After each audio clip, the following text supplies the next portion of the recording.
क्या आप जानते हैं 11 लोगों की वो सल्तनत जहां का राजा एक रेस्टोरेंट चलाता है ना? कमाल की बात। मगर ज्यादा हैरान ना हो, यह जगह इटली के सार्डिनिया प्रांत के पास भूमध्य सागर में स्थित एक छोटा सा द्वीप जहां पर एक राज कायम है, वो भी इटली के एक देश के तौर पर अस्तित्व में आने से पहले। Kingdom of Tolara. असल में टोलारा नाम के इस छोटे से जजीरे पर फैला हुआ है। इसकी कुल लंबाई चौड़ाई 5 वर्ग किलोमीटर है। इस सल्तनत के राजा का नाम है टोनियो बर्तलियोनी। जी हाँ, टोनियो बर्तलियोनी। अगर आप कभी टोलारा पहुंच गए तो वहां आपको राजा टोनियो को तलाशने में दिक्कत हो सकती है। वो राजा जैसे तो दिखते ही नहीं, ना पहनावा वैसा ना रहन सहन। टोनियो कहते हैं कि एक राजा के तौर पर उन्हें सिर्फ मुफ्त भोजन की सुविधा मिलती है, वो भी उन्हें खुद के रेस्टोरेंट से मिलता है। आज के दौर में एक द्वीप पर बसे एक साम्राज्य की बातें मजाक लगेंगी, मगर यहाँ के बासिंदे और राजा टोनियो बर्तलियोनी इसे लेकर बेहद गंभीर है। पूछे जाने पर वो कई पुस्तकों का इतिहास भी बताते हैं। टोनियो के मुताबिक उनके परदादा के परदादा यानी कि गुसेप बर्तलियोनी 1807 में 2 बहनों से शादी करके इटली से भाग आए थे। उस वक्त इटली एक देश नहीं था, बल्कि इसका सार्डिनिया सूबा एक अलग राज्य के साम्राज्य के तौर पर आबाद था। यहाँ 2 शादियां करना गुनाह था, इसलिए गुसेप भाग कर इस द्वीप पर आकर बस गए। वो जेनेवा शहर के रहने वाले थे। गुसेप को जल्द ही इस द्वीप पर रहने वाली सुनहरी दांतों वाली बकरियों का पता चला। ये दुनिया में अपनी तरह की इकलौती बकरियां हैं। जल्द ही इन बकरियों की चर्चा इटली तक पहुंच गई। सार्डिनिया के राजा कार्लो अल्बर्टो इन बकरियों को देखने और इनका शिकार करने के लिए टोलारा द्वीप पर आए। यह बात 1836 की है। गुसेप के बेटे पाओलो ने कार्लो अल्बर्टो को सुनहरे दांतों वाली बकरियों के शिकार में मदद की और पूरा द्वीप घुमाया। टोनियो बताते हैं कि जब सार्डिनिया के राजा अल्बर्टो उनके द्वीप पर पहुंचे तो उन्होंने कहा कि वो सार्डिनिया के राजा हैं। इसके जवाब में उनके परदादा पाओलो ने कहा कि वे टोलारा के राजा हैं। टोलारा में 3 दिन गुजारकर कार्लो अल्बर्टो जब अपने देश लौटे तो वहां से एक फरमान लिखकर कहा कि टोलारा सार्डिनिया के राज का हिस्सा नहीं है। इसके बाद पाओलो बर्तिलियोनी ने अपनी बादशाहत का ऐलान कर दिया। इस द्वीप पर उस वक्त कुल 33 लोग रहते थे, तो पाओलो उन 33 लोगों के राजा हो गए।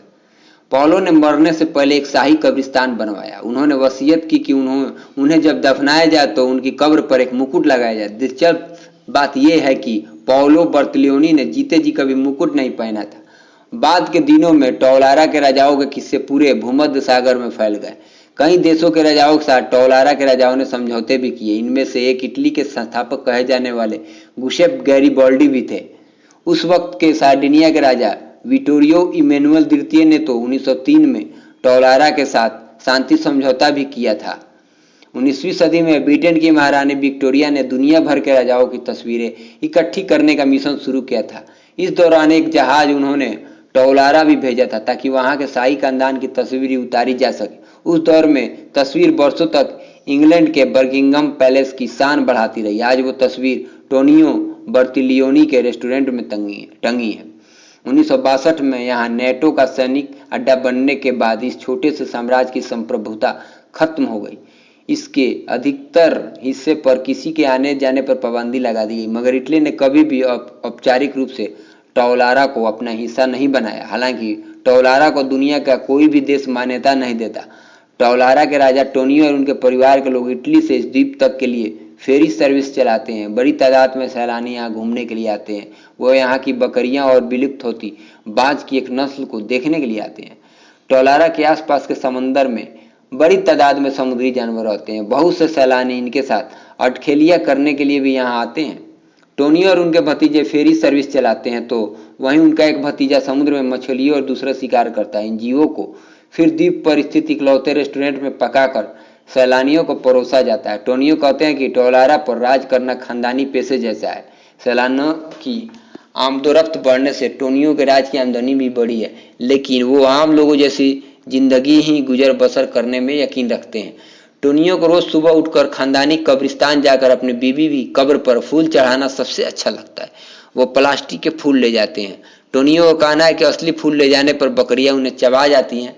कब्रिस्तान में बर्तलियोनी खानदान के सभी मरहूम लोग दफनाए गए। तकनीकी रूप से टोनियो और उनके सभी परिजन इटली के नागरिक हैं। उन्होंने एक बार सोचा था कि वो डी कॉप्सवाय से अपील करें कि उनकी बादशाहत को मान्यता दे दी जाए, मगर फिर उन्होंने यह ख्याल छोड़ दिया। टोनियो कहते हैं कि जब हमारे पास माहौल के तौर पर इतना बड़ा द्वीप है तो फिर बाकी औपचारिकताएं जरूरी नहीं। तो दोस्तों, उम्मीद है आपको हमारी ये रोचक जानकारी बहुत अच्छी लगी होगी। तो अगर आपको हमारी ये जानकारी अच्छी लगी हो तो प्लीज़ हमारे चैनल को सब्सक्राइब कर लें और इस खबर को ज़्यादा से ज़्यादा शेयर करें। धन्यवाद।